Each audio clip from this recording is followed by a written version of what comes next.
Here we go, everybody. It is time for Crunch Time with Brian and Cliffy B. What's up, everybody? Hello. You always get the same hello every week. I'm screaming. Should I push it up? Be like, ah, like the Jonah Hill gif. Yes. What? It's GIF. Yeah. Well, yeah, because it's graphics interchange format. Yeah. So it's animated GIF. We already lost 1,000 subscribers just from the arguing GIF or GIF. Yeah, welcome. I had my caffeine before this, so I should be good to go. Ding. Good. This is episode 5 of Crunch Time. We've been doing this for 5 years. We do one episode a year. We have a great guest today. I'm very excited. A friend, acquaintance, a comedian, a very funny person. And, you and him go way back, right? I mean, we've known each other for a while. Yeah. You want to just bring him in now? We might as well just do it. Let's let him marinate for a second. He's dying to come in. We're gonna people who are watching this or listening to this, they see the name on their podcast app. They're excited. All right, let's do it. But comedian, author, gamer, very funny person. Mike Drucker's here, everybody. Hello. I also want to meet the audience members who are excited because they saw my name. 8 people who are like, oh, all right, I'm in. You know, it's so funny. I was telling a friend at the show, and I'm like, who we have coming up? And I said, we have Mike Drucker soon. And he goes, do you have Mike Drucker? I was like, yeah. He goes, are you serious? I was like, yeah. He's like, no way. I'm like, yeah. Well, he's like, dude, that's incredible. I'm like, yeah, he's great. It's very funny. He's like, dude, you got to talk to him about Last of Us 2. And I'm like, oh yeah, nope. Different guy. Do you think I'm having Neil Druckmann on? He goes, oh yeah, okay. Ah, damn it. Different guy. Yep. I like both equally great. And fun to have as guests.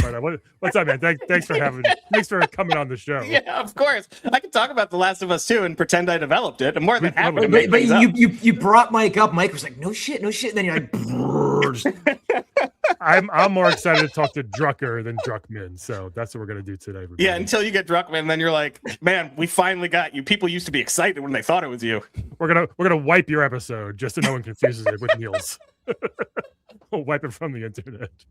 But Mike, we go way back. We never really met that. Like we knew each other, but being comedians in New York. Yeah, exactly. I would see you around. I knew you were a gamer, and whenever you had an article come out, I love reading because they're so funny. But you write a lot of very fun articles about video games. Your thing, if I can sum you up. Okay. You have a very funny Substack, by the way. Tell us the name. The Mountains of Sadness. The Mountains of Sadness. Sounds very Lovecraftian. A very self-deprecating style that you write, being equally funny, but also you like mocking gamer culture, I think, too, a lot of the times. Yes. I think the parts of it I don't like. It's not like I hate everyone who plays games, but those parts of the gamer culture think I mean everybody who plays games. Yes. But it's definitely a specific subset of the culture that I feel like ruins the culture. Mm-hmm. Yep. Like this week, it's always the case. Yeah. This week in particular with the God of War. Oh, we're there already. I couldn't wait. I'm just saying, like people are losing their minds that a woman, an awesome woman, by the way, is starring in this game, and they cannot. Oh my God, the amount of top tier jokes. God of War, make my sandwich. God of War, rub my feet, woman. It's like, are you serious? But there's been a lot of that this week. For the record, I did think Broad of War was kind of funny. That's not bad.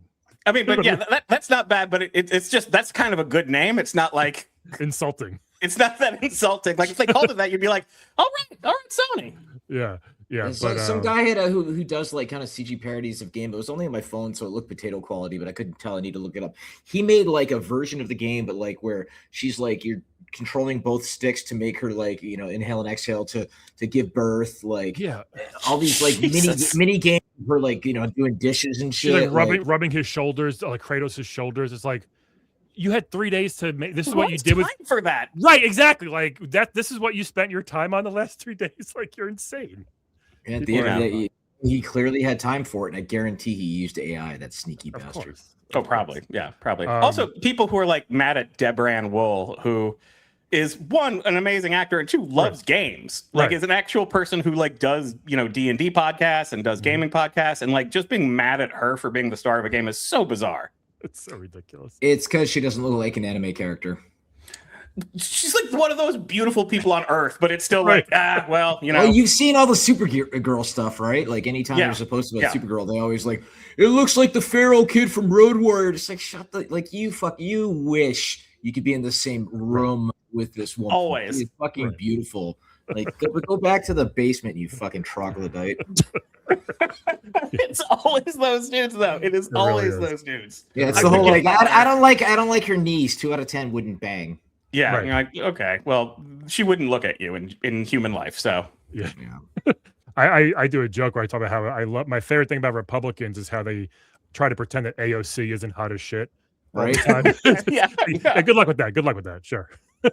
Yeah, it's no, not gonna end well for you. She's fucking awesome, but they all try and like make fun of her. Like, no, she's actually a straight shooter for upper management. Right. They're like, you used to be a surfer. I'm like, yeah, so she knows how to deal with assholes. Yep. Mike, speaking of your Substack, you know it's what I like doing sometimes. I don't know if you know this. So when I read it, if I'm like doing something as I want to read it, you know, you're on the app, you can just like push play and it'll read it to you. I assume it's like an AI voice, whatever. But because your stuff is so self-deprecating sometimes, it's hysterical hearing this calm woman being like, what the fuck do I know? I might just kill myself. But I'm playing this, and it's so it cracks me up every time because every week there's something in there where you're like, fuck, I might just end it all. You know, I think that's my contribution to stopping the apocalypse is making sure that AI hates itself. Yeah. So if that's what I cause, if that's my little bit of text entering the mind brain and it kills itself, that was me. That'd be awesome. Someone's got to figure that out. You ever engage with these chatbots? It's hilarious. They're all are so flirty on purpose. Just like. And I think it was John Oliver did this bit about it where he's talking about like going into ChatGPT and be like, I'm thinking about starting a business with soggy cereal. And I was like, that's a great idea. You should put $30,000 of your own money into that. Like, what the fuck? Like, Cliff, you mentioned the other day, you like purposely talk to chatbots like for a while just to see where it goes. Well, I mean, I came up with Dr. Spatzo. Do you remember that shit, guys? Wait, what do you mean you came up with it? No, I mean I didn't invent it, but okay. I'm like starting on the bottom now and here, like you know, like I used to use Spatzo all the time with a friend. We'd make a curse and we'd be like, when I was like 12. Mike, do you know I don't know what this is. I don't know what this is. It was a DOS. Pitch it, Brian. Yeah. It was like a DOS program back in like the early 90s. It was like a virtual therapist. You'd be like, I am Dr. Spatzo. How can I I've never heard of this. And you could type in like, hey man, what's going on? It's like nothing. How are you? It's like, hey, I want to fuck a squirrel. You should not do that. And it would just like it would immediately just like respond to you in this weird robot voice. But we would use it for hours, me and my immature friends. It came out of the name was Spatzo, okay, because it came with the Sound Blaster. Yes. That makes sense. The plug-in to get better audio on your like 386SX piece of shit PC. And the thing is like I'm in therapy now, like which I think everyone should be in therapy. If you have a good therapist, actually, that's all. Yeah. I know. We'll always have Erica Rhodes abandoning my memoir. Okay. It still hurts to this day. And so it's the basic, like the therapist structure. Like, and that's one thing I learned about even to this day using Grok and ChatGPT. It's like, oh, I'm thinking this, that, and the other. Then it's like, well, what else do you feel about, antelopes? I haven't thought about that in a while. Why haven't you thought about it in a while? Tell me about your mother. Why do you still have that same dream where there's a little blonde haired girl with a hot dog and a donut poking the donut in the hot dog? Like what? Wait, what? No, like I did not say that. Don't put words in my mouth. I'm like, what kind of donut is it? Like, are there munchkins watching? I don't know. But yeah, so that's and that's the thing that I realized. It's doing is it's hoovering itself for more data. I'm reading The Troop right now, which there's a whole story as to why I'm reading it, and it's really disgusting. But it's basically Lord of the Flies meets The Thing, and the people who get this parasite, which is basically a giant fuck off tapeworm, they're just hungry for everything, and they'll eat anything in order to feed the beast. And that's how AI is these days. It just wants more data, and it had a great appetizer with all of the data we all put out there for years for free, and it just scraped the shit out of it, and here we are. Yeah, it's I've noticed when you can even ask it like, "Hey, is this good to put in a stew? Or what is this good?" And you're like, "That's a great recipe," and then it'll ask you more questions like, "Would you like to know?" I'm like, "No, nothing else." "Are you sure?" It's like, "Just shut up. I just wanted to know one little thing." And they keep trying to move the conversation along, and you're like, I'm done with you. I just want to know the temperature of the weather outside. That's all. Somebody on my Twitter replied, and they're like, "That's the classic 1-900 playbook." Yes. Like, oh, really? Like, no, hey, I have post-nut clarity. I'm hanging up now. Yeah. No, I mean, but keep them talking. It's like that is a genuine salesman tactic. Just keep them talking. Keep them talking. And it's always like, and what did you think of that recipe? It is sucked, though, that at the internet now we have to choose between either recipes that are probably wrong by AI or a recipe that has like an 8-paragraph intro about someone's fucking grandmother. God, I hate Don't you love that? It's like, I love that. Back in the homestead, we used to do that. You know, now that I want to know how to make chili. Talk no more. Well, I'm a trad wife. Yeah. The history of garlic started back in the 1600s. I don't care. I have it in my hand now. I just want to know what to do with it. You know. There was an old Onion headline that I think has disappeared in the mist. I didn't write it, but I remember really laughing at it. And it was like, story of salad dressing starts with 2 brothers. And it just made me laugh so hard because you always look at the bottle and it says shit like that. Yes. Yeah. Let's talk about obviously video games and we'll get into that. So Mike, you're a gamer. Yeah.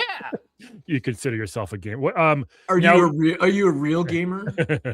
I mean, if you check my Steam achievements, which I will never be that person who does that because I hate that idea. Yeah.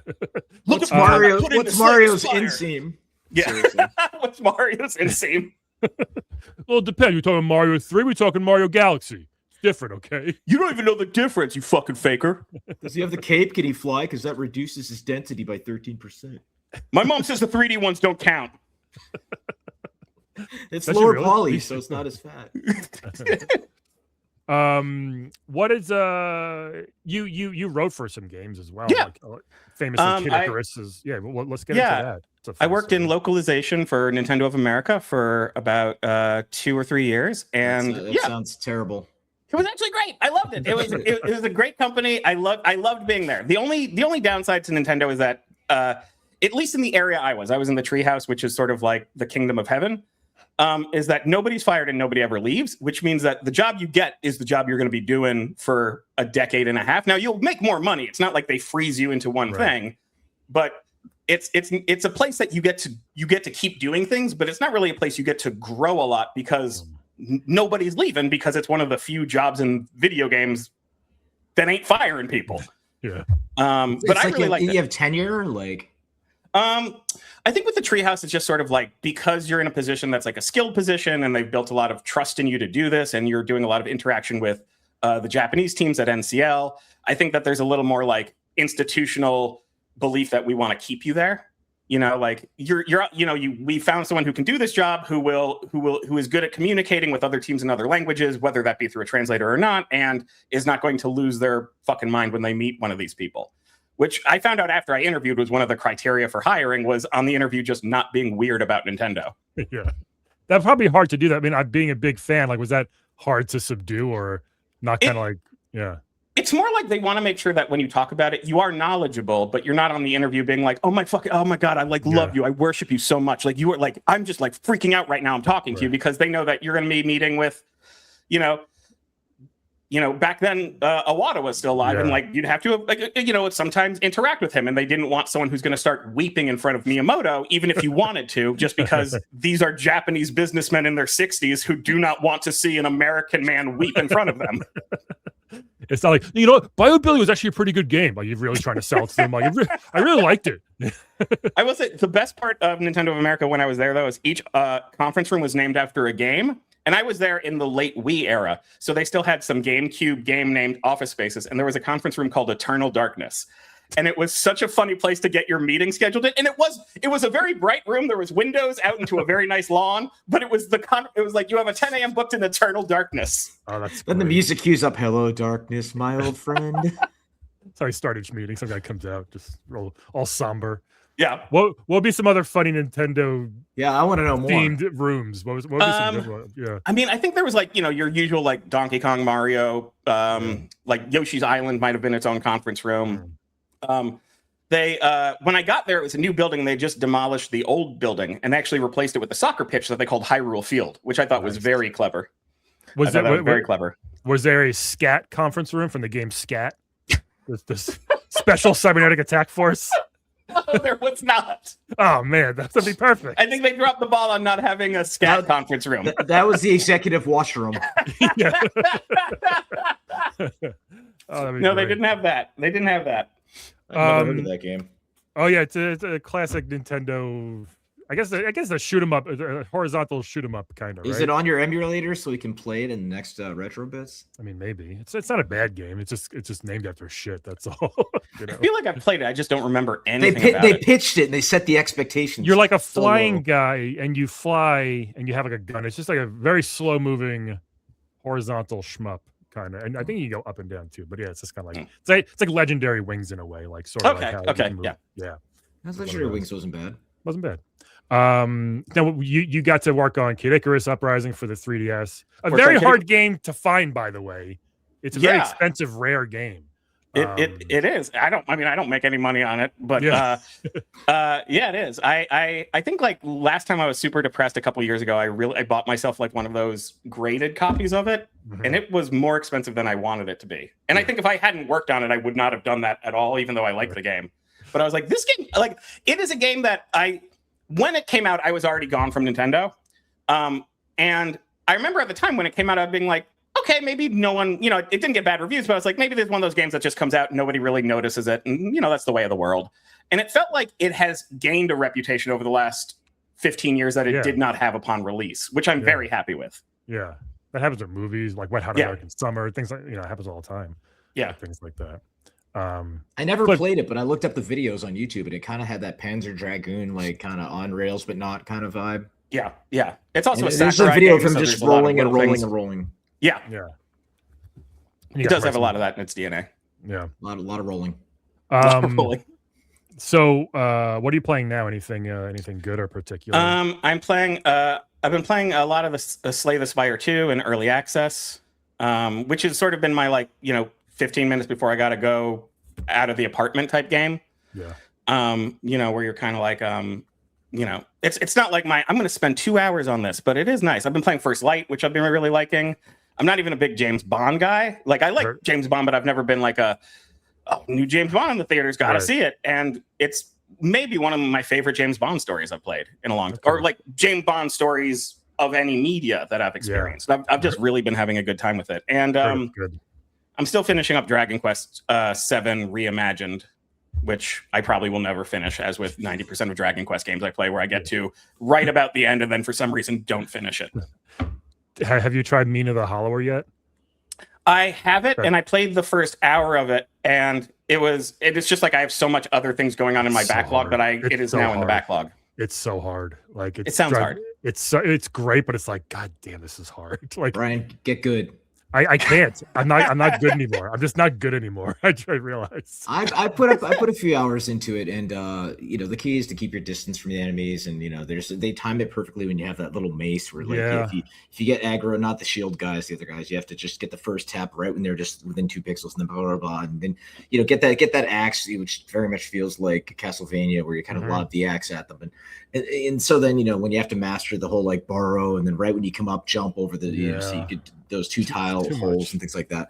My big thing, and I say this carefully because the guy, when I tweeted about it being really cool, this one of the artists who worked on it followed me. He's a pixel artist, and my problem is I'm playing it on my PC, and so it's a very like micro or macro pixel kind of game, so that all the sprites look really big, and I'm like, like this. And the thing is my thing is I'm enjoying it. Everything is fun. The graphics are really, really good, but the sense of location I'm having a really hard time with. I'm like, is that the part with the flames or with the catwalks or like, wait, and then I keep getting lost. And then somebody reviews was like, and then when you get to this point, everything opens up. I'm like, no, tell me where to fucking go. Yeah. I even had that problem with Pragmata too. Like in Pragmata, it's like the map's like, okay, this is the zone you're in. Well, where am I going? Nah, you're in that zone, so fuck you. Go find it. I'm like, you could click and do the whole like look around. I'm like, I don't need to know where the net power up. I need to know where my fucking objective is. Yeah, apparently they made it really hard in the beginning. It gets easier as you go along, which is an interesting idea, but it's driving me crazy. Like I don't know. I'm not gonna give up, but I'm just like, God damn it, where do I go next? And I keep dying. I mean, I'll play it. It'll probably just be. We'll see. I feel like I'm with like Soulsy games that are hard. For some reason it's like 50% of them. I sort of like have this intuitive click, and I'm like, I got it. And then the other 50%, I'll put like 20 hours in and be like, oh, I'm having the worst fucking time possible. Yeah. And it's weird because it's like there's no rhyme or reason on which game it applies to. Yep. Some things just click and some things don't. I love how Souls-like just became the term for hard. Like you couldn't just say it was hard. And so many of those games, like I really never played a lot of them, but every time I look up the videos, it's just like, okay, swipe, dodge the attack, hit weak point, repeat. I'm like, and now the enemy's health bar is like this, and you've done this much damage. Yeah. Right. And I'm Repeat like, that 97 times and you'll beat him. Yeah. Yeah, exactly. One of my favorite things you did, Mike, was the novelization of Plumbers Don't Wear Ties. And I remember hearing about this game forever, and it was one of those things that you couldn't really play modern, in these modern times until they re-released it, or they didn't even, I don't think they remastered. It was just like a re-release. And I remember it was it was almost like a DVD re-release where it was like more extras than it almost was game. Right. Yes. In a good way. I remember playing it, and the game only takes maybe 45 minutes to play, or an hour, and then but it is such a Mystery Science Theater type game that you're playing or watching. It's just really just like, but one of the worst things ever. And tell us about how that came about, where you were asked to, or did you pitch that to write the novelization of this terrible game? Jared Petty and Jeremy Parrish, who were at Limited Run Games together at the time, they emailed me and they're like, hey, we've seen that you like talk about those old World of Power books. And if you guys don't know, World of Power books were these books by Scholastic for kids that were novelizations of NES games. Blaster Master, Ninja Gaiden, Metal Gear, Mega Man 2. Now, here's the thing about those novelizations. They were clearly written by teams that were handed like a couple pages about the game and maybe got sent a free copy that they never played. And so outside of maybe weirdly like Blaster Masters kind of became canon over time. Yes. But outside of that, every other one is so batshit. Like the Metal Gear one, Solid Snake's name is like Justin, and he's just some fucking dude. Like it makes no sense. There's a Castlevania one that like they're all kind of, it's almost like imagine if you had to write fan fiction of a game just based on looking at the cover of the game. Like and Mega that's Man about where you are. Yeah, yeah. It's like the Mega Man 1 box art story. They just told him what it was, and the guy just decided okay, this guy's got a gun, sure. Yeah. That's the word is like this like young looking dude, like yeah. Yeah, exactly. And so some dude was at his easel, probably in like El Paso, like what's it say? Fuck it. It's kind of like probably got paid a lot then. Back in the day, that was probably like a lot of money. Yeah. But anyway, so Limited Run Games saw me making fun of those and was like, hey, would you like to do one of those? And their first pitch was like, pick something that we're working on to do. And everything they were like, no, we can't do that. No, we can't do that. And then eventually they were like, hey, we actually bought complete IP rights to Plumbers Don't Wear Ties. Oh my God. So why don't you do that? Because we don't have to go through any approvals on anything you do because we would be the one doing the approvals. So it won by default. Yeah, it won by default. Nobody claims to own this game. No one claims the rights to it. I think they bought the rights for like $30. Like it could not have been expensive to get full IP rights on that. But I do see their point, whereas like if they were doing a re-release of, I don't know, if they wanted me to do a funny Doom book or something, they do a ton of Doom re-releases, but there's 1,000 layers of approvals for that.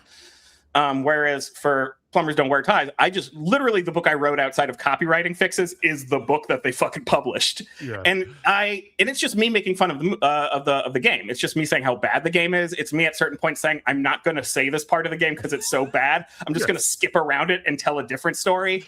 Yep. And it's just me overtly saying these things too. And it was fun. It was fun writing like a bonkers novel by playing a game on like a DOS box emulator a couple times and just watching YouTube replays 1,000 times and being like, all right, I'm just going to rip this thing apart. Yeah. I think it was like $7 one day on PlayStation. I'm like, yeah, I got to give it a try. And I was like, oh my God, this is so bad. It's like, awful. It's like so hard. It's so trying to be like softcore porn too at some parts. Like, that's the question I have. Somebody said like it was a porno game, and from what I looked up on YouTube and the many articles that I read, it basically like it feels like the setup for all like 1990s VHS porn. Totally. Like Southern California itself is almost like a character. I'm like, oh, that looks like an Orange County office park. Oh, that looks like it's closer to Venice. Oh, where did they film that? It's so bad. It's if you know LA geography, you're like, how does this chase scene go over like 30 square miles in 4 minutes? They must have filmed that before noon because it hasn't burnt off yet. The sun's not out yet. Yeah. And that girl, the opening bit with the girl where she's like, maybe you'll get to know a little bit more about me. And I'm like, ooh, wearing like the 90s makeup with the hair and everything. And I'm like, and then apparently the camera just zooms in on her boobs at one point. Like, yeah, there's this very like uncomfortably long like shower scene, but again, it's all just like still images. It's not like move. They don't, it's not even FMV. It's just it's stills with pictures, narration. Yeah. And it's uncomfortably long part of her in the shower, and it's like it never ends. It seems like, and it's like nothing is happening. Like, what are we doing here? And the guys, and then it cuts to him. The guy's like changing, and then she goes back to changing. She's got a towel. It's just like this is the most. See, this is the 90s porno setup. It's so, but it really is. But imagine a whole VHS of 90s porn setup with no porn at the end of it, where you're just like, are you guys ever going to fuck? And you're like, no, this was just a bad movie. That's like James Gunn's PG porn series, right? Kind of. And the other funny thing about that shower scene is that I had to watch it so many times that I realized that neither of them are actually getting wet at all in it. And I don't mean that in some gross way. I mean, literally, it's two different people taking showers, and you're like, oh, you're both bone dry, and there's just photos of you holding a soap bar different directions. I assume whatever hotel they rented just wasn't working. They had no running water or something like that. They were trying to get zestfully clean. Zestfully clean. Any more? Do you want to do any more of those in the future? Like, is that an option? Because it was such a fun idea. I really liked it.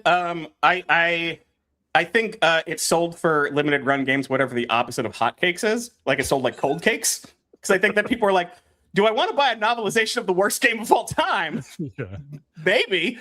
I had a ton of fun doing it. I would do it again. I don't know if it would behoove them to do it again, but they were super supportive during it. I just don't, in all honesty, I don't think I made them a ton of money.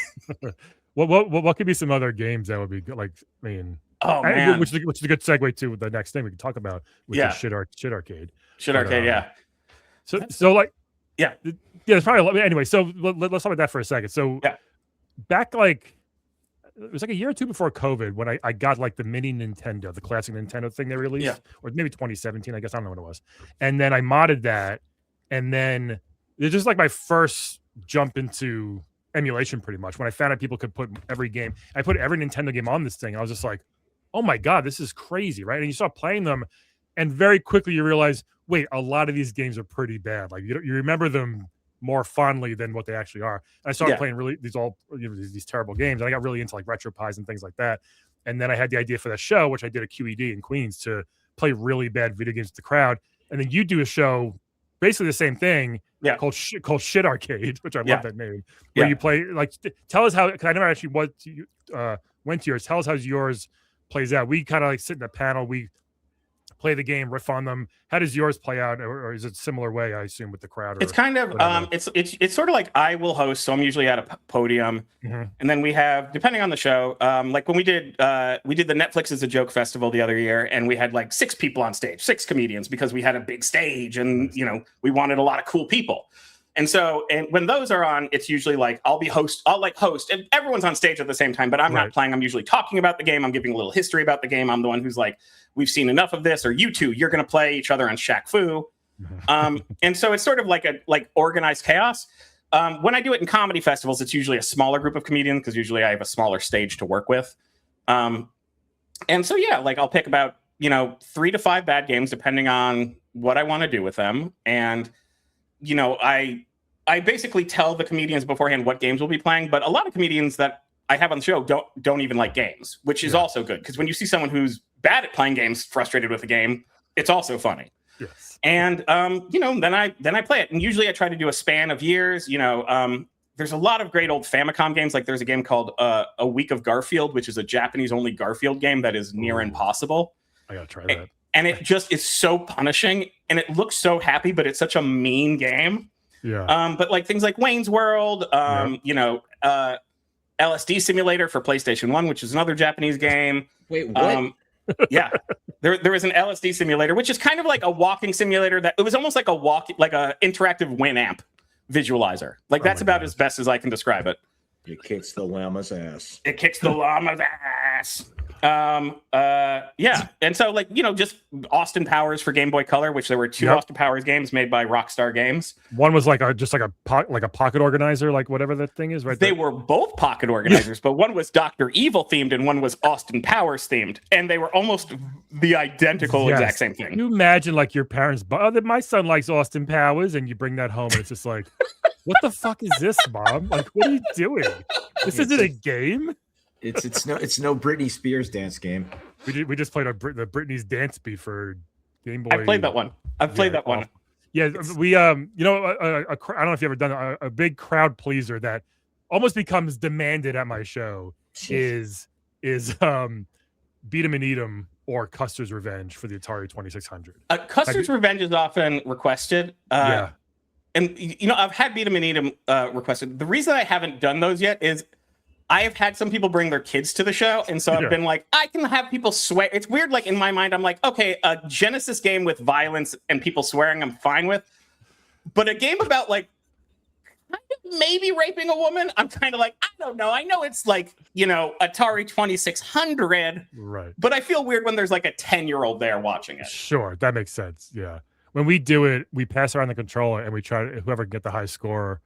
We usually shame and yell at them, but it's like sometimes people get, look, I'm just really good at this. Okay, I can't help it. Yeah, but it's such a fun. The people who'd never seen or heard about that game, when they see either of those, jaws dropping. It's like people cannot believe it's crazy. Yeah, that Beat 'em and Eat 'em is a real game. Like, no, this guy's just jacking off the roof into their mouths. What's the big deal? Like that was a game they made back then. But yeah, it's like Kaboom with yellow cum.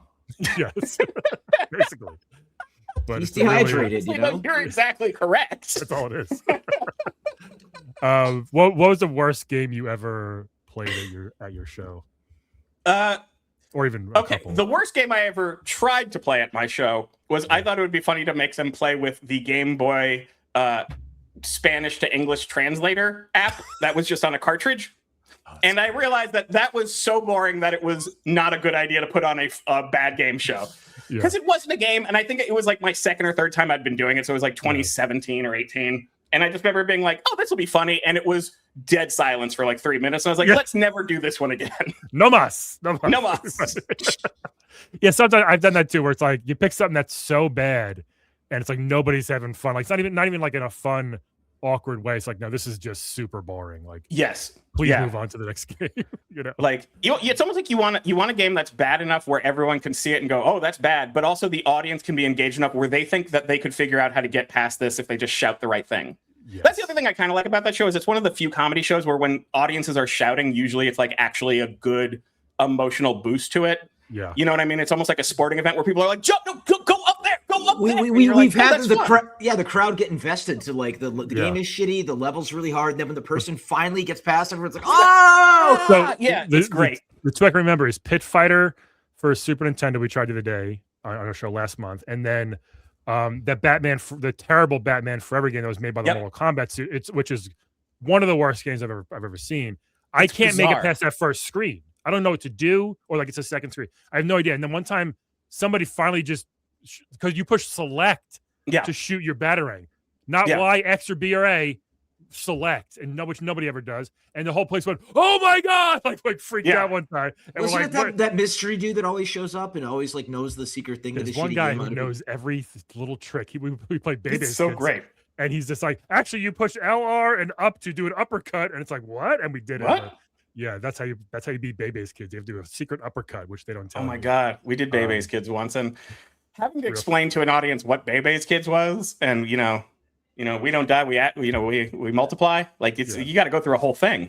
It's so bad. It really. I totally blocked that one out. Like it was just like that was like 90s. Like was it traditionally animated? I think it was traditionally animated. It was that era of the 90s when like. You know how like every 10 years Western animation's like, we're finally going to do like cartoons for adults. And they do it for like 2 years and then stop. It was in that period of the early 90s. Yeah. It was around Cool World. Remember Cool World? It was like that era. Yeah. You don't have sex with noids or tunes. I looked up the sex scene there like last year and it was so pitifully awkward. Yeah. All the cartoons were out the window, like looking at it and everything like that. It's just like, so bad. Hollywood, if she could, and she will. Her name was Hollywood. Yep. See, that works on two levels. And a botanical level. I get it now. Wow. There was a game that went unexpectedly way better than we thought. Was Baby Boomer for NES. I've never played that one. It's a light gun game, but you can play with the controller, so it's easier than that. You can still play it. But basically, it's just there's a baby going across the screen that you don't control. What you do control is a reticle on screen that you have to shoot things out of the way of the baby. There's dynamite. There's a a lightning cloud. There's a squirrel jumps out of a bush, a snake, and people got really into this game. And were cheering, trying to get to the end of the first level, and the whole place went crazy. But it was a very fun one to try. It's basically like Gyromite, but with a baby. Yes. Oh, okay. Yeah, I get you. I mean, I like that. Why not? Sold. Your book, Good Game, No Rematch. Yep. Right. Yep. Loved it. Thank you very much. I told you I loved it. It was so fun. Just about your life, your childhood, history of gaming growing up, and what it meant to you. So many funny, sad stories in that book. Yeah. That was fun. Tell us about I don't know how that came about or any stories from that. I think I always like doing comedy about video games, and for a few years I was trying to figure out a one-man show about games, and it just wasn't quite coming together the way I wanted it to, because I felt like either the stories I was trying to tell in an hour, I couldn't quite fit them right, or when I tried to boil things down too much, it became a little too much of hey, remember this, but without any content behind or weight behind it. Sure. And so I finally realized that the stories I was telling needed a little more space, and so I talked to my agents, and I put together a book pitch for it. And luckily, since I'd done the boss fight books about Silent Hill 2 and the other book about Plumbers Don't Wear Ties, I at least had some proof of concepts that I could write a book. And fortunately, HarperCollins bought it, and I got to make it, which was super, super fun. And that was over the course of a year and a half. Yeah. That's awesome. Yeah, I mean, it's again, I think one of your strengths is your self-deprecating humor. A lot, even an article you write, a small article, has always got something about, I hate myself, but yeah, definitely a reminder that at some point I'll be relieved when I'm dead. Yeah, we hope that's not for a while, but yeah. Who knows? I don't know anything, but who knows? Where do you think with the articles where you do mock the gaming culture and everything, what are the responses to that? Because I think most people, if they see you on the Gamer or website, should understand. But if some random person sees this article, do they think it's real? Some of these things where you're making fun of them, and they are they with you, or you know what I mean? What are some of the responses you get from? I mean, usually when I get angry responses, it's just sort of your boilerplate, DM or. I have, the sort of book me email that I have on my social media, and people, there's a lot of the usual, fuck you, you're the fucking reason games are ruined. And I'm I don't have any power here. Sometimes though, I wrote a while back when people were freaking about consultants, I wrote this article that was essentially me saying that I was going to put everything you hate in a video game.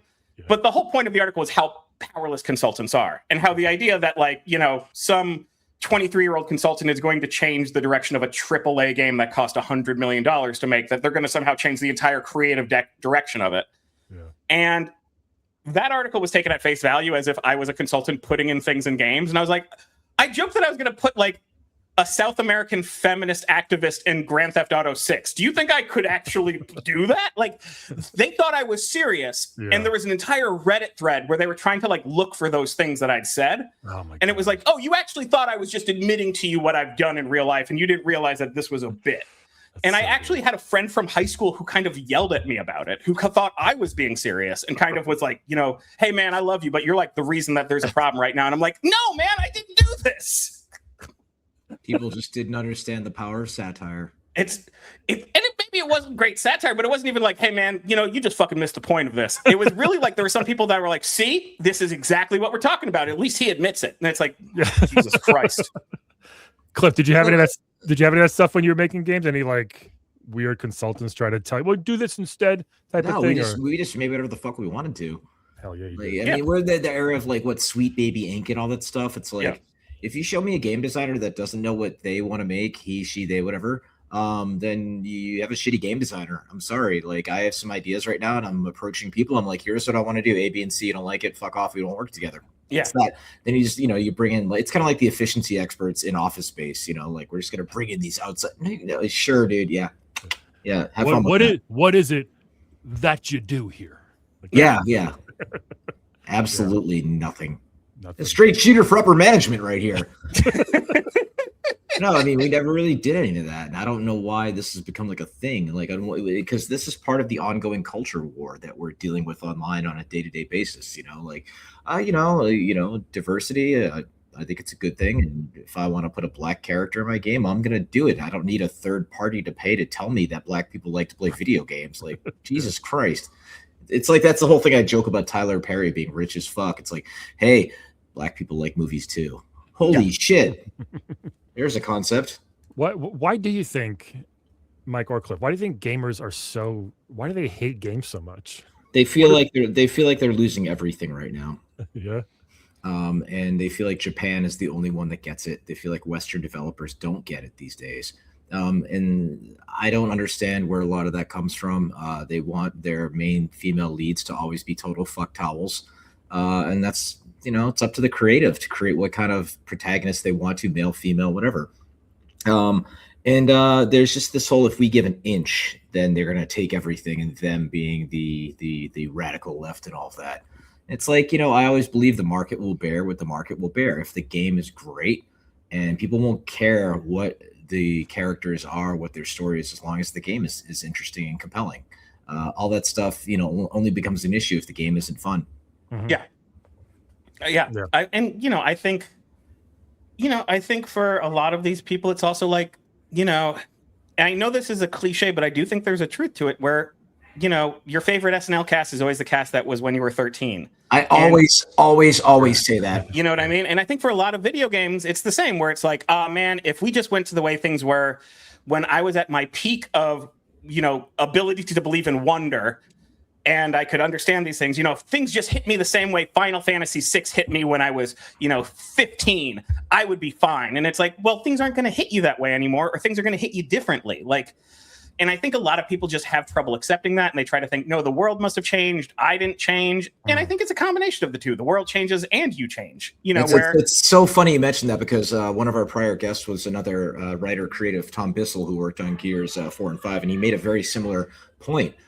People are in love with a memory. And that's the thing, is to this day I still go back and make Gears great again. And I'm like, I thought 4 and 5 were good, but you're in love with a memory. You're in love with the first time you played through that, and the first time you met these characters. You might never get that same high again in your mid to late 30s. It's not how the human brain works. And that's why my brother once told me, it's pretty on the nose, but he said nostalgia is the most powerful drug. Yeah. And that's the thing is, this weekend they're showing off some of what Gears of War E-Day is. And it's one part, give the people what they want. On the other hand, it's, it's member berries. That South Park perfectly. Yeah, exactly. The whole 13 years old, it's like, it's not 1-to-1, because, Chris Rock, though, talking about like the music that you loved when you first started dating, like you will love for the rest of your life. And for me, that's West Coast 90s hip hop. And, I listen to all the new rap these days, and I'm like, man, they're just mumbling the whole time. Is this AI shit? Like, what is that? And like, is there a point? Is there a message? And it makes me happy when the niece is not allowed to buy the Tupac sweatshirt at Target, because her parents are like, he was a thug. I'm like, and that was the point. Damn it. And Biggie was better. I'm sorry, I'm in New York. I'm sorry. I'm so sorry. I'm so sorry. Yeah, I mean, I feel like they're never happy with the new Wolverine stuff that just came out this week too. Yeah, they showed people broke down that video and analyzed it and hated it. Like, his suit's regenerating. This game sucks. It's like, what are you watching? Look, it looks great. Like, it looks like Spider-Man mixed with Mortal Kombat. That's what I feel like the new Wolverine looks like. It looks violent. It looks fun. It's fluid like the Spider-Man games. Like, it's gonna be fun. Like, who cares what his suit does? Like, also, do you want to be able to have his body be injured, but his suit does not heal, or do you want a game that's under $70? Like what? Like how much fidelity do you need that you're willing to spend extra money for to hire someone specifically to make sure that we can see his injuries, but his suit stays the same? Yes, he's got to buy a new suit every week. Come on, that's impossible. I also think, for a lot of people, it's also, When I say gatekeeping, I almost mean reverse gatekeeping, where it's like, I approve. No, this is a real game. I'm the person who says if this game counts. And I think a lot of people want that role. You know what I mean? Where it's like they want to be like, no, that's not a real God of War game because it doesn't have the God of War. And I get that. And I also, by the way, do think that's different from, criticism over what have you. Like, I think that there is legit criticism to be made of any game at all. Like, but you do have a certain type of person who wants to be like, they'll look at a trailer and by the trailer alone be like, that is a game. That's a real game. Or like, nope, the wokes ruined that game. Oh, do you want to go down this rabbit hole right now? Because we could do this because we haven't talked about it on the podcast. Which one? Mixtape. Oh man. Oh, yeah. I didn't. You know what? I respect what it was doing, and I respect that people liked it. And I respect it was not for me. I read that you wrote that, and I was surprised, but also I was like, yeah, that was a great explanation of why you said it didn't click. But you weren't like, this game sucks, blah blah. You're just like, didn't hit me. And I wasn't that kid growing up. I didn't do all that stuff, but I was just like, this is a cool story. That's all how I felt at the game. Well, I mean, that's how I feel about your fandom about the Knicks. Like every time I open Brian's social pops up, it's like Knicks. I'm like, I get it, man. I don't care about the fucking Knicks. I respect the Knicks. I'm gonna make you care about them. They're gonna burn down the city if they win. Okay, fine. But I'm not like, oh, I'm gonna make it my mission to hate the Knicks, and the Knicks shouldn't exist. Right. They're not a real team. I'm going to go over here rooting for the Carolina Hurricanes. Fuck your Knicks. Like, no, okay, it's the Knicks. It's not my thing. Yeah, exactly. Yeah, there's so many, like, I'm always like, just go to another game. There's 50 games that release every week. Pick another one. Like this mixtape is ruining everything. Right. Yeah, this is an example. IGN gave it a 10. Okay, well, a guy really clicked with it. Yeah, right. I guarantee you that he has no power over that game. Yeah, it really is crazy. Like how vocal and loud and annoying. I mean, GTA 6, I mean, I'm worried about what's going to happen as far as like people are going to try to plow through this game and beat it in a day, even though it's probably 700 hours. Yeah. And they're going to complain. And it's like probably going to be one of the best games ever made. Like technically the writing, everything about it's going to be so good. And they're just going to be like, yeah, but there's that one gay scene or so whatever it is. It's like, who cares? It's like, it's going to be such money. Nobody ever made a lot of money off of liking something.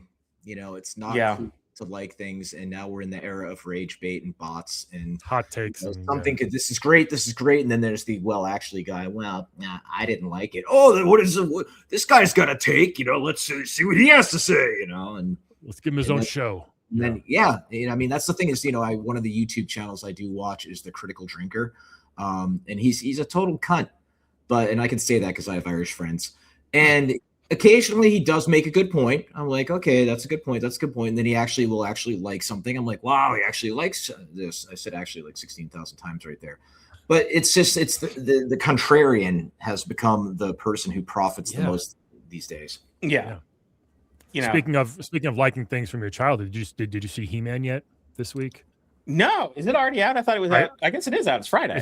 Yeah, I saw it last night at the Alamo. Was it everything you wanted? Not everything, but it was very looking forward to it. I'll say as Turtles is my number one, He-Man is number two, Thundercats a close third. But He-Man has always been like, I love He-Man, and it was really good. It looked amazing. I'm gonna say people are freaking out. They nailed Skeletor. They really did. That's what I've heard. I've seen like people online be like, I regret to inform you, but this is Jared Leto's best performance.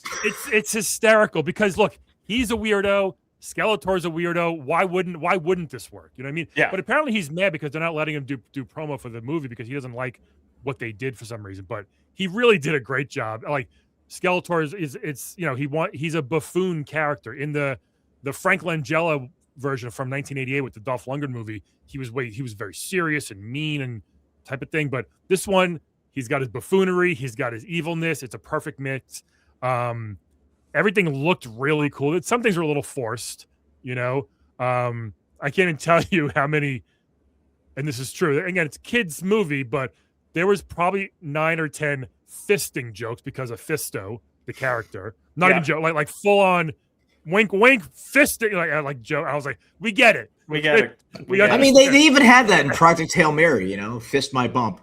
Yeah, but this was like, this is for kids. But I mean, those are the best jokes. The ones where the parents are like, and the kid's like, why is that funny? Yeah, I don't get it. They did it so many times. There was a couple like after the 6, they're like, all right, we get it.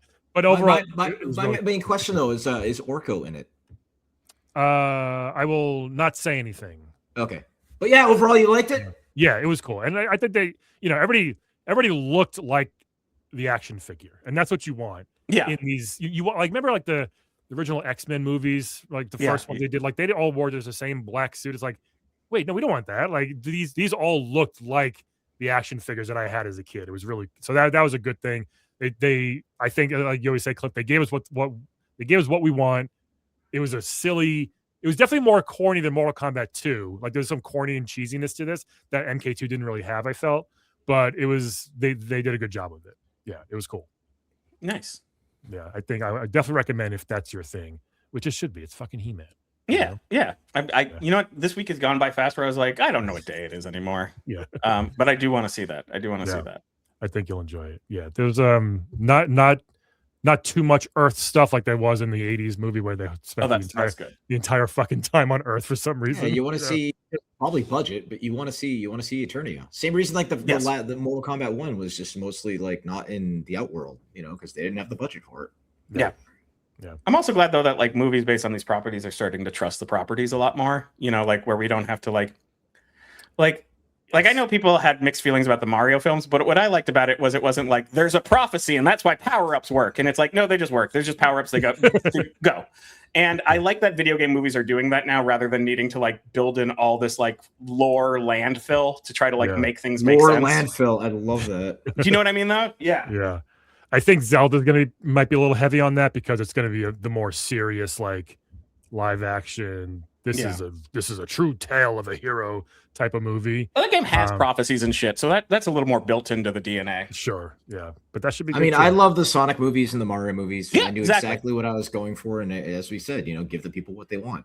And you have like fans in them too, like Ben. Like I know Ben Schwartz, and he's a massive video game fan. So like having him play Sonic isn't just like a good move because he does a good Sonic voice. It's like someone who clearly loves the shit out of this doing it.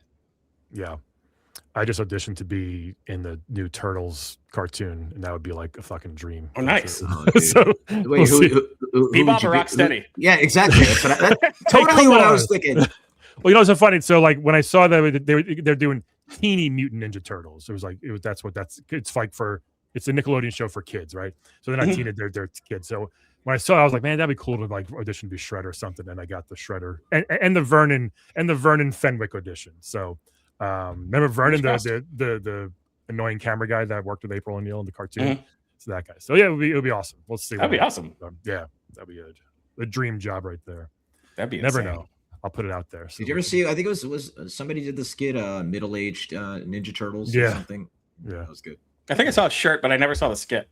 Yeah, somebody made something, of course, online.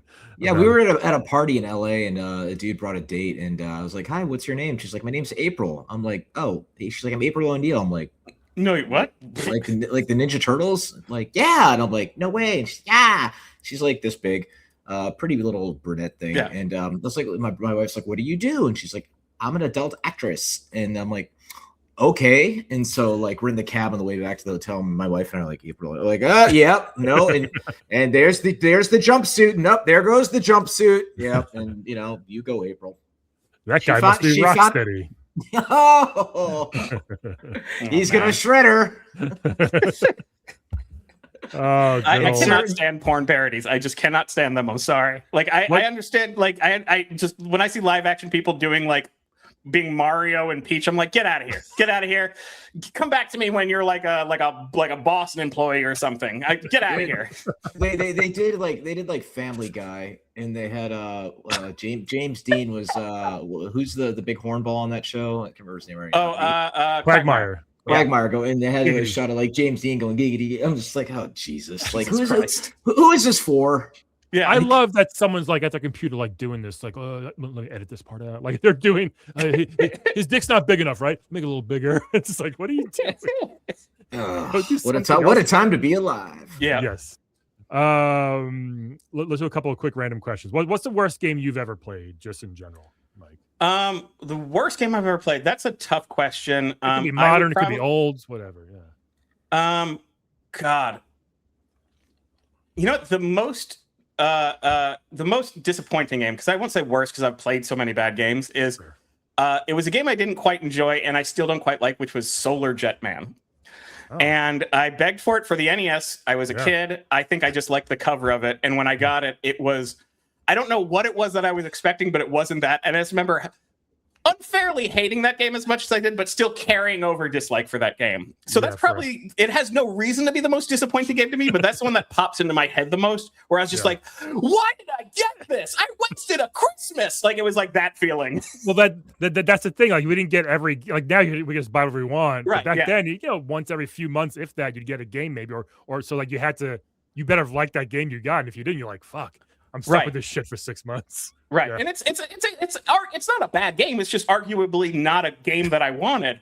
But as a kid, I was so mad at it, and I was convinced that it must be awful. That's so funny. That just sounds like a bad Japanese translation. It's like Soul Jetman.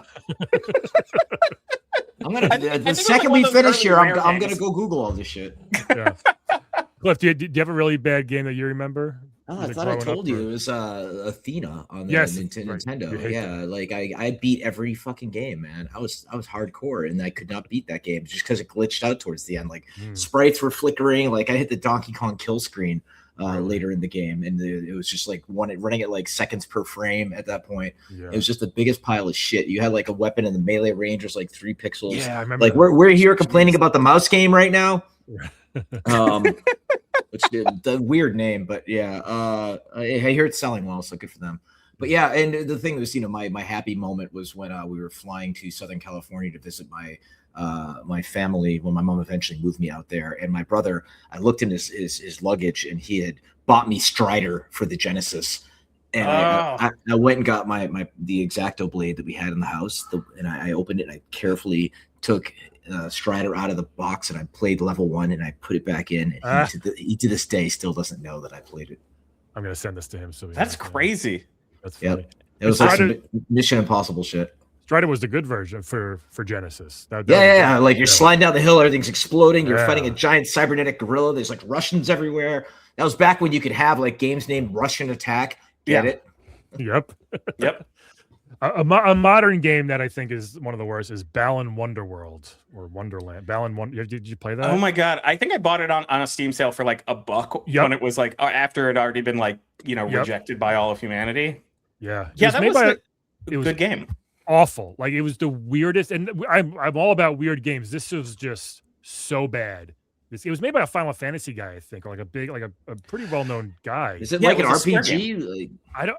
No, it's trying to be a Mario-ish type of game. It's complete garbage. It's really, really bad, and I always hate it. It's from that era when like a lot of platformers were like, how do we? It was like that early, I think like not early 2000s, but 2000s, early teen sort of like, how do we create the new Sonic the Hedgehog Mario? Like, what's the new gimmick that makes a platformer work? And there was a lot of those games, and I think it was like one of those. But I feel like this came out. Did it come out like 2020 or 2019? Like it wasn't even that long ago. It wasn't even that long ago, was it? Yeah, but I know what you mean. Yeah, it's like they're trying to. This could have been a thing because it looks cool, but then you play it, you're like, oh my god, I hate this. I hate it. Balan Wonderworld. Balan. Yeah. Balan Wonderworld. I think it's called. Yeah. What's your favorite cereal, Mike? My favorite cereal is probably Chex. Regular Chex. Corn Chex or rice Chex? Rice Chex. I like rice Chex. I don't like Chex Mix. but I like Chex. I like Chex with milk. Mix. That's what I like. So I would say, and that's how you know it's true, because you asked the worst game and it took me forever, and you said best cereal. I was like Chex, of course, Chex. I'm a big Corn Chex guy. I like rice, but I like the Corn Chex ones. I think I'll take Corn Chex. Was there like a Chex video game at one point? Yeah, Chex Quest. It was kind of like a Doom parody. Yeah. That you can actually now buy as a game for like $4. For like it was a Doom parody that they put on the cereal box. Like, Doom parody / I think they just like did, different art assets. Mike, you know what I'm thinking? Your next book. My next book could be Chex Quest. Honestly, if they offered it, I would take it. I'd read the shit out of that. I am so available to purchase and to sell out. Just ask. I'm over here with my Raisin Bran Crunch. It's got 2 scoops to this day. See, I have kids, so I have a lot of cereal in my house compared to you two. We have a lot of different things, and I'm always we got Oops All Berries. We got Lucky Charms. That guy was fired, by the way. Who was fired? The guy who fucked up with the berries. But then they're like, no, let's roll with it. Let's print 1 billion boxes. Yeah.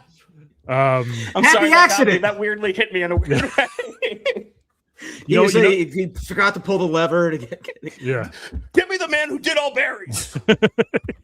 You know what's going to be? You guys are going to, I don't know if you hate me for this. Give the Something people what they want. That people think I'm very weird for. When I have cereal, guess what?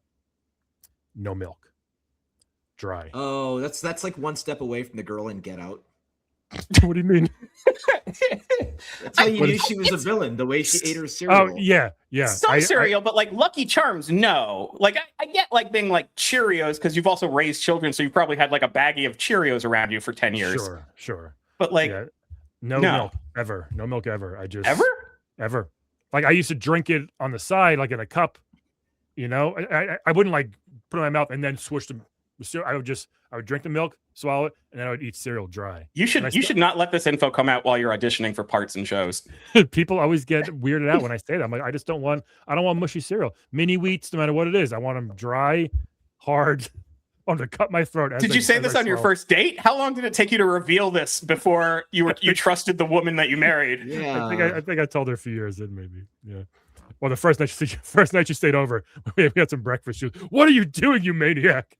Don't eat those mini wheats dry." You try to cover. You're like, I'm all out of milk. Do you know how much hormones is in that? Yeah. Like I like oat milk. It's not bad. Yeah, I'll drink it, but I don't like it in the cereal. Do your kids use milk? Yeah, and they're very picky, but they both don't mind. So it's not passed on. Yeah. No, it might have ended with me. You would have had the kids that like go to another kid's house, and the other kid's like, "What the fuck is going on with this kid?"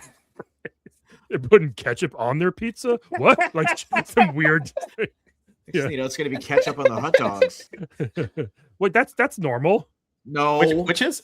Ketchup on hot dogs? Of course it is. There is a little tiny shop in downtown Raleigh called the Roast Grill, and they're really good hot dogs, and they have signs everywhere. No ketchup, no ketchup. If you ask for ketchup, they will kick you out of there. We're going to go. Let's go this weekend, and I'm going to ask for ketchup.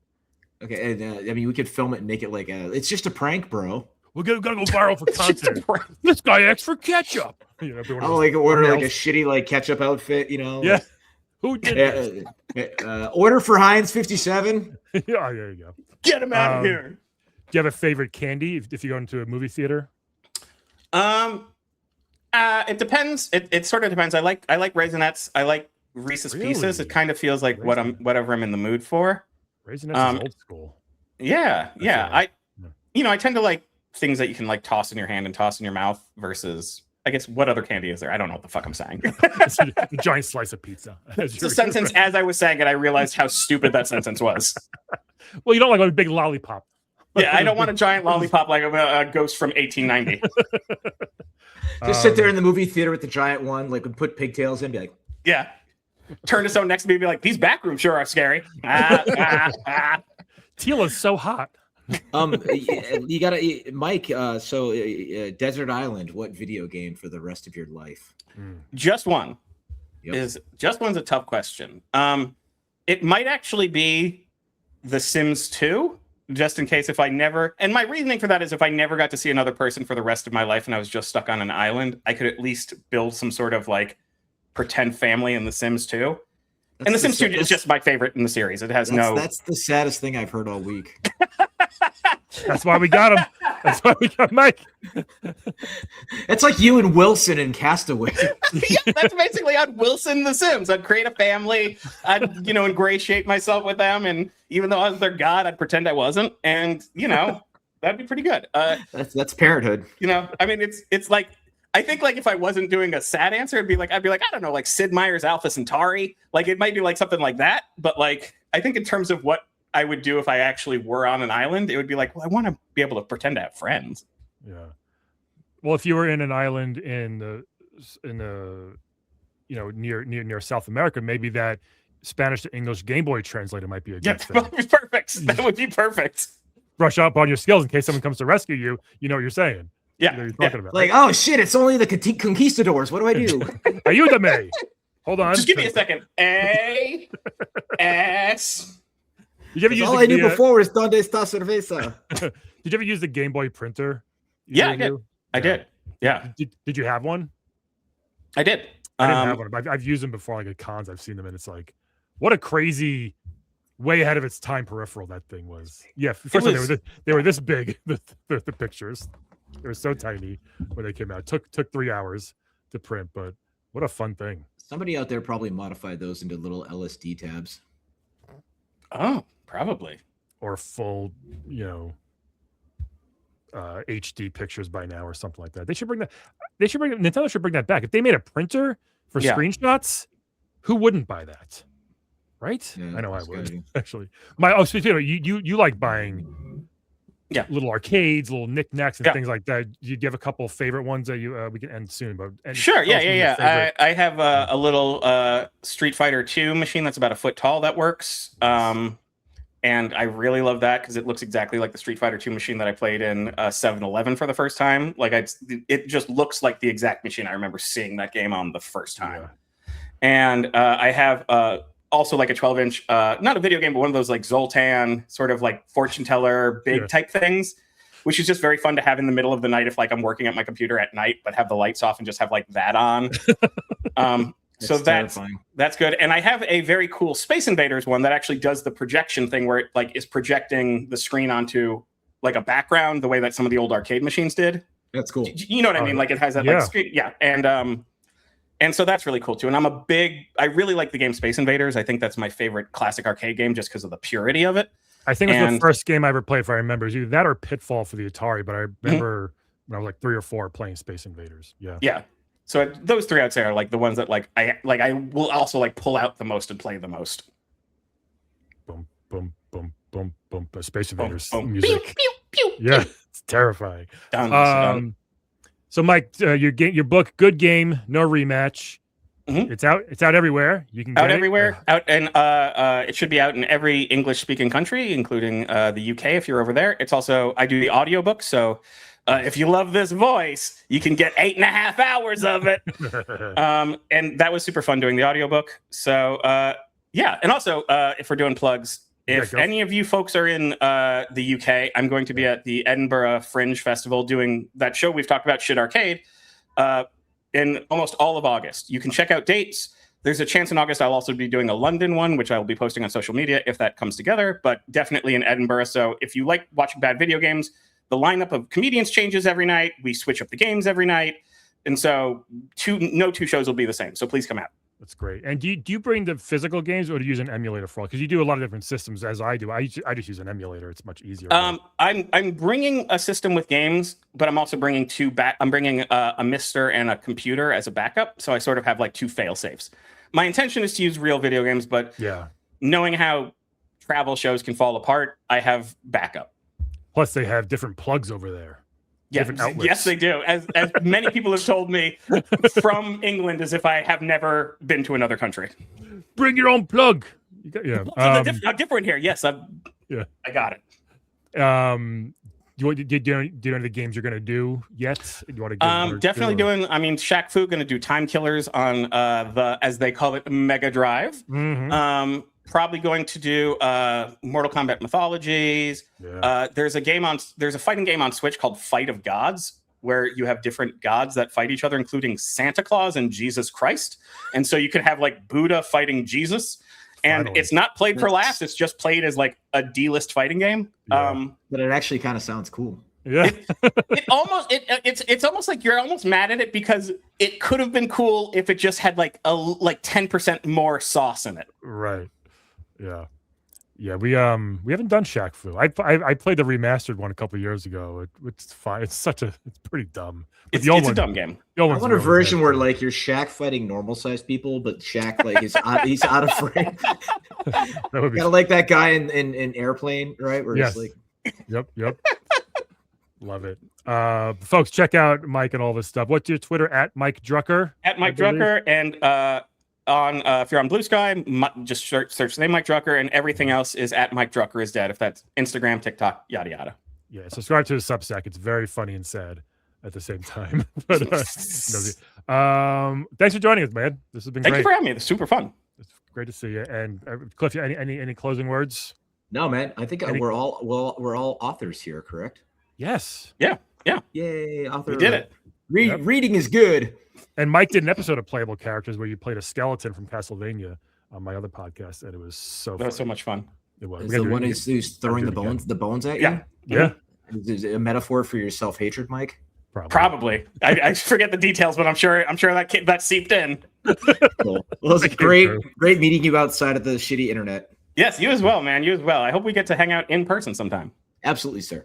You could come down to Raleigh, do one of these cons that we're doing, and maybe yeah. What do you do September 5th and 6th? We should get you the Game and Geek Expo.